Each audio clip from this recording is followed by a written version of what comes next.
guys, well, it's raining all day long and we basically can't do anything on a property. That's why we decided to talk to you. Yeah, we figured what better time to sit down and have a conversation and talk about some things that we wish we knew before we started this journey. And hopefully, if you guys have been following us for a while, you've obviously seen a lot of the things we've had to endure. And hopefully you've learned from it. And we're going to talk about those things that we wish we knew and maybe little advices. Yeah, some advice that hopefully will help you if you're thinking about doing the same thing. It's been an interesting couple of days. I mean, we were at the emergency room all night long last night actually, till like 3 in the morning. Alina had some symptoms that were, guiding towards a potential blood clot in her arm because her arm would swell up, turn purple, and, when she raised it, it would drain. And we got a little bit freaked out, so went there, got a D-dimer checked. Looks like I'm gonna live. No blood clot. Now I need to see the vascular specialist, and it's gonna be my plans for the next couple of weeks. Yeah, but we're good. All right. All right. Let's start with the topic: how much land you really need to start the homestead. Yeah, that's a big topic. I mean, obviously, you're going to want to buy as much land as you possibly can, but, it's almost like don't bite off more than you can chew, because bigger land means bigger expense, and it just opens up a whole can of worms of things. When we purchased this property, it was completely raw land. It wasn't even cleared. We couldn't even see what we bought. We didn't anticipate it would cost, upwards of, $15,000, $20,000 just to clear the land so we could use it. Yeah. So these are things you want to keep in mind. You can homestead on a half acre, you can homestead on 1,000 acres. Yeah. So don't let, it stop you thinking, oh, I need so much land. You know what I mean? As long as you have good neighbors, you're going to be fine on a smaller parcel. You definitely don't want to be in a situation where you're next door to some jerk. The guy that owned the property next to us before we bought this one was supposedly the biggest jerk in the world. Thank God he sold to someone else, and we love the neighbors now, so it worked out really well. But having the wrong neighbor could really make your life a living hell. Don't let the size of the property to stop you from chasing your dream of the homestead. Yeah. If you have money for 5 acres, just buy 5 acres. You can perfectly build a beautiful homestead in there. Another thing we'd like to discuss with you is, after you buy the property, when should you build the house? Okay, so now it really depends on how much land you have. I mean, if you've got 1 to 5 acres, I don't think you necessarily need to, live on the property and, feel it out for much of time. You can figure it out in a pretty short order of time. On a property like this, when we didn't clear it and we didn't even know what we owned, we wanted to make sure we spent a lot of time on it. And a lot of other people will tell you, if it's a large property, spend the full 4 seasons on the property so you can determine where your water flow is, where your sunrise is, where your sunset is, if you're going to go off grid, you want to hit the solar panels in the proper direction. So don't just rush in and, build. I mean, if we would have done that at first, we thought we were going to build where we're going to create the orchard. Yeah. I mean, because that was the only piece of land that we could actually drive on. It was only like, 5 foot of bushes. And we thought we were going to want to build over there. But after we found this spot, we're like, oh no, we're going to build here, Yeah. And also we learn, after living here for second season, we learned that every time when it rains and wind, today it's just rain straight, but if it would be windy, all this deck would be soaked wet, including these cushions. Yeah, this is like the first time it's rained that there's no water on the deck right now. So, because it's just, there's no storms, it's just dropping straight down.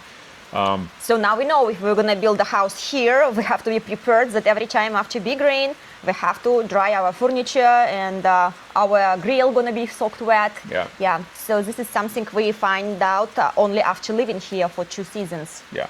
Yeah. So. And it's a different situation when you have a lower property. Then it's water will become a big problem.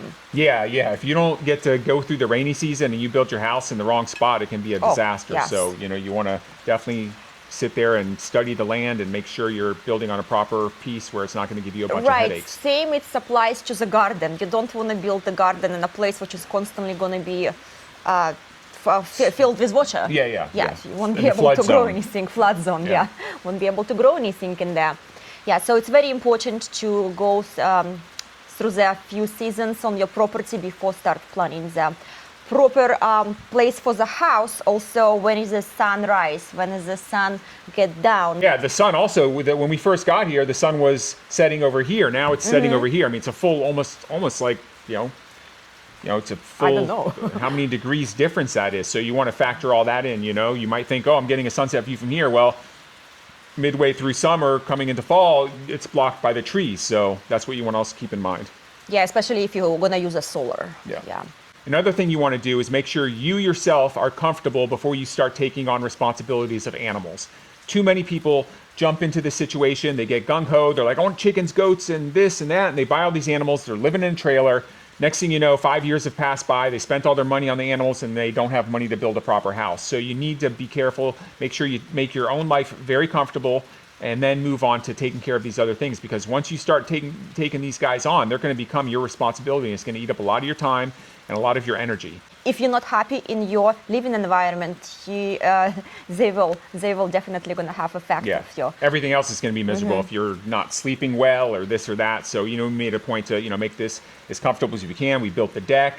Even although this is temporary, it's worth it because it keeps our, mental health, strong and keeping us comfortable and not regretting it or living in some junky trailer that doesn't have proper heat and air conditioning. Yeah, so just make sure you are in a comfortable state of living, state of mind before to take responsibility for animals and birds, definitely. Yeah, that's a big thing. So we watch other channels and we've seen it. They, jump on there, get burnt out because they took on all these animals and next thing you know, they're gone. They just, can't handle it. So definitely make sure you take care of yourself first, make yourself comfortable.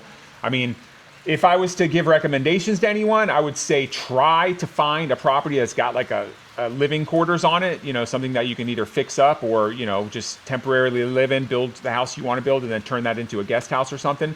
Because doing this from the ground up like we're doing is very difficult. I mean, it's got a lot of different obstacles that you do not see coming. And, it takes a lot of money, a lot of time, a lot of effort to get things done.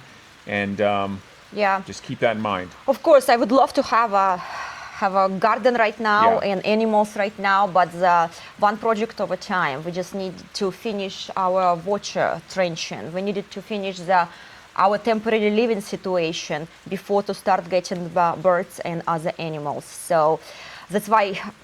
Yes, we are definitely going to have it, but we didn't want to put ourselves in such a big stress and just take a responsibility of growing animals. You have to understand, people might say, people who've been watching this, well, they're not homesteading. Well, yeah, homesteading is not just, hey, we've got animals. I mean, snap your fingers and have animals. We're starting a homestead from scratch.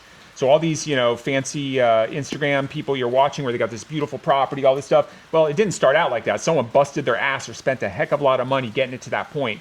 So we're starting from ground zero and we're building towards that. So we are homesteading. We're just not at the point where we're ready to add the animals and start growing the food and stuff like that. So, keep that in mind. All those homesteads you see started out as nothing. Yeah, unless they already bought a homestead with everything in there, or they have so much money to spend. They have a multi-million dollars in a bank account, and it's so easy for them. Somebody taking care of the living situation, and they taking care of the animals. If you have money, it's completely different situation. Yeah. If you are in a budget and doing everything yourself, it's definitely a lot of work, and we are taking it one project at a time. Yeah, definitely. One thing that you want to, prepare yourself if this is something you're going to do is just be prepared to be disappointed. You're watching all these YouTube videos where these people seem to be everything's great. I mean, hell, we're showing all the mistakes we made. I don't see a lot of these guys showing their mistakes. So, as embarrassing as it is and, losing money and all these things, we've chosen to share the real deal with you guys. So keep that in mind. These fairy tale stories where you're watching, that's not how it is. So be prepared. We've been disappointed so many times, with the road, with the water, everything comes with a disappointment, but keep your eye on the ball, and just work towards your dream. And once you get through there, it's going to be that much more rewarding to have it happen, I hope you didn't scare them. No, yeah. It's not that bad. Actually, we're enjoying this. Yeah, we're enjoying it. Yeah. Just because something's difficult doesn't mean you don't enjoy it. That's what you got to understand. It's not easy. This is not easy at all, but it's not rewarding, and it's not like we don't want to do it. If we didn't want to do it, we just freaking leave. I mean, we just go back to the city and get a job and live lives like everyone else. But no, we like this lifestyle. It's not easy, and we understand that. And I know that in the beginning stages, it's definitely more difficult, more taxing on you. I mean, my hands have been bothering me lately. I got tendonitis from all the work that we've been doing. So just keep that in mind. Do this as young as you possibly can, you know what I mean? Or as healthy as you possibly can, because you're going to push your body to the limits. And just know that when you're going into this. Yeah, the main point is like disappointment is a part of the journey. Yeah. Be prepared for this. Yeah, it's always something will happen, and especially if you used to live in a big city and everything on a schedule. Electrician said we're gonna come Monday 2 p.m. They're gonna be here. Not in the country. Everything is dependent on the weather. Yeah. Let's say that we planned meeting today and there is a rain whole day long. It can postpone to the 5 days from now. Yeah. Somebody can promise you to come and not gonna come. So just these little things, it's that can disappoint you, especially if you're a very organized person. Yeah, it will happen. It will happen sooner or later. And another thing, don't let the thoughts discourage you. When we left Las Vegas, we told everyone our dreams, our plans. We're gonna live in this beautiful homestead, growing food and animals, and it's been 4 months since we live in our piece of land, and sometimes people call me and hey, did you build a house yet? Did you get the animals yet? I mean, you started to think, damn, am I failing? What should I tell them? Don't care. Yeah. You should just completely ignore this. Don't let other people to discourage you on something and think, why I'm not in this position yet that I can get into my beautiful garden and get these vegetables for the dinner. They don't even try to understand how much work it is. Yeah, it's a long game, you know what I mean? It's not going to happen overnight. Like I said, you got to work at it, and especially when you're doing it yourself. I mean, if you've got a ton of money, it's easy. Okay, hey, build me this. Chicken coops nowadays are $5,000-$10,000. You know what I mean? If you buy them, it's crazy. Yeah. So we're just taking it at our own pace. We're, just not trying to push it too hard, and we're going to get it done when we get it done, Yeah, I know that, because a lot of people are so enthusiastic, picturing this homestead, beautiful country life, and then when it comes to reality, I want you guys to be prepared that it's not going to be that easy. And all these beautiful Instagram and YouTube pictures of beautiful thriving garden, it didn't happen overnight. It's a result of many years of hard work, and people who start from the zero, us, raw land, was building this for many years. So years, 5 years at least, you know what I mean? Absolutely. Yeah. So we are here, we're just showing everything from the beginning. Yeah.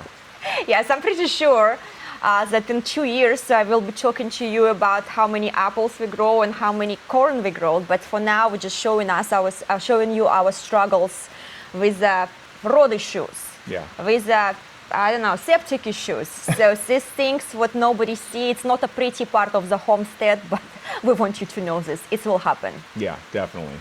But guys, we appreciate your support so much. I know we're not this pretty homestead garden channel. We're showing you guys our life in the dirt and mud, our struggles with septic rot, bush hugging, everything, and you still support and you staying with us. Thank you so much. Yeah, we just want to say thank you so much for all of you guys that have been supporting us throughout this journey. We really appreciate it. We have the best subscribers, and we know it's nice to go ahead and see all these cool animals and farming and stuff, and we're going to get there, but we're going to do it step by step and show you the entire process from start to finish.